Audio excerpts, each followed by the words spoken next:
with concerns only growing during the war with Ukraine. But it's not just Russia, and this problem isn't new. U.S. officials say the time for companies to boost security is now. Newsy Tech correspondent Tyler Atkinson explains why cyber attacks are on the rise and why the U.S. is so vulnerable. Cyber attacks on the rise. The FBI revealing a Russian gang is behind the unprecedented cyber attack, crippling the largest fuel pipeline in the U.S. Microsoft is saying that a Russian hacking group targeted U.S. government agencies in the last week. You may have noticed the U.S. has been on the wrong end of recent cyber attacks. It's amazing how many attacks we already have. The trend is worrisome. According to security company Norton, cyber attacks are more likely to bring down F-35 jets than missiles. A report titled America's Data Held Hostage by the Senate Committee on Homeland Security found attempted ransomware attacks hit record levels in 2021. The U.S. was targeted the most with nearly 422 million attempts, a 98% increase from 2020. Cyber criminals really know that we are very dependent right now on everything internet-based.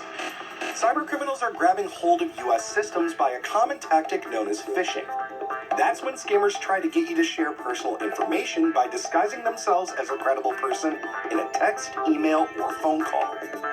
You may have also heard the word ransomware. It's a program that hackers use to hold digital information hostage until they receive a specified payment. It's become the top choice of malware for criminals in recent years. And it's becoming a business.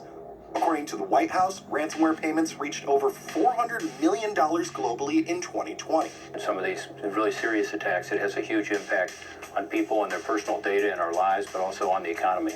Last May, a ransomware attack on Colonial Pipeline forced the company to shut down for nearly a week, and it caused gasoline shortages and price hikes across several southeastern states. Considering the consequences of potentially not bringing the pipeline back on as quickly as I possibly could, I chose the option to make the ransom payment. That ransom cost the company nearly $5 million to hackers in order to regain access. A Russian group called DarkSide was blamed for that attack.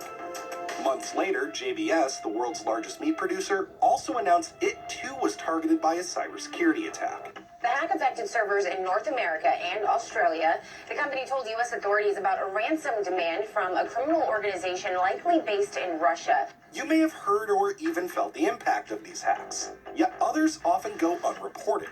According to a 2016 FBI report, only 15% of Americans report internet crimes to law enforcement. Many of these hacks happen to everyday businesses, like hospitals. Just think of all the personal and private information you typically share with your doctor, which ends up being stored electronically. Healthcare organizations they need to be very careful with that information. And I'll tell you, the value of each of these records is also very high. It's scary to think how much a hacker could sell even one record for. It happened at Lincoln Health in Illinois. Everybody was so busy fighting COVID and trying to figure out what was happening with COVID that we didn't have the resources to put towards IT security. When it comes to identifying the culprits for these attacks, Russian cybercriminals have established a reputation for cybercrimes. They're doing it in the United States all the time. They're pinging our critical infrastructure. Colonial Pipeline is one example of that. Those attacks and Russia's invasion of Ukraine caused President Biden to issue a warning in March to all major U.S. companies. Based on evolving intelligence, Russia may be planning a cyber attack against us. As I said, the magnitude of Russia's cyber capacity is fairly consequential, and it's coming. Many American businesses haven't implemented tougher cybersecurity systems, mostly because they've never legally had to. And that's concerning to the Biden administration, as most of our major infrastructure is not run by the government. You've got to remember, in the cyber world, critical infrastructure, water, power, transport, 85% of it is privately run, so it can't just be a government-only security fence. But that's changing soon.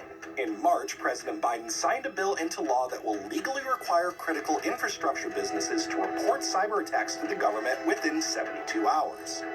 Cybersecurity experts say it's also costly for companies to set up their IT security, and it's proving difficult to find businesses that do, leaving critical offices vulnerable to attacks. These groups are going to target any systems, really, that are critical operations. I mean, there is kind of a, they're just going to look for low-hanging fruit, right? So the energy sector, water services, communications, manufacturing, financial services, all of these are targets. The Biden administration also announced it removed malware from computer networks around the world in an attempt to stop any attempted attack before it's too late.